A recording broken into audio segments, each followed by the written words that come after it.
ఇండివిజువల్గా పోటీ చేస్తే. ఇవాళ తెలుగుదేశంతో కలిశారు కాబట్టి జనసేనకి అన్ని సీట్లు వచ్చినాయి.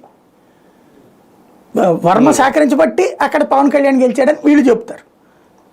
ఎవరి పాయింట్కి వాళ్ళకు ఉన్నాయి ఆన్సర్స్, ఎవరికి వాళ్ళే రైట్. కానీ ఒకటిసారి ఇక్కడ జనసేనకి ఆయన మీద కోపం ఉందని అర్థమైపోతుంది, అధిష్టానం కూడా అలాగే ఉందని తెలిసిపోతుంది, ఓపెన్ సీక్రెట్ అదంతా ఎవరెవరన్నా కాదన్నా. అదే టైంలో అంటే జన సైనికులకి జనసేన అధిష్టానం సపోర్ట్ చేస్తుంది అక్కడ క్లియర్గా. కానీ టీడీపీ ఎందుకు పట్టించుకోవట్లేదు? టీడీపీకి అవసరం లేదా పిఠాపురంలో తన పార్టీని బలోపేతం చేసుకోవాలి, లేదంటే వర్మకి సపోర్ట్ చేయాలి అని అధిష్టానం ఎందుకు ఏం చేయాలో సపోర్ట్ చేస్తున్నారు కదా, అందుకే కదా. వాళ్ళు ఏమన్నా వర్మ మీద ఏమైనా చర్య తీసుకున్నారా? ఏం లేదు కదా. పదవి ఇవ్వకుండా ఉండడం లెక్కనైతే పదవుల్లో లేని వాళ్ళందరూ మానేయాలి. దాని సపోర్ట్ అని ఎలా అనగలుగుతాం? లెక్కనైతే పదవుల్లో లేని వాళ్ళందరూ మానేయాలి. వంగవీటి రాధాలు, దేవినేని ఉమాలు వీళ్ళందరూ వాళ్ళకు కూడా ఇచ్చారు హామీలు.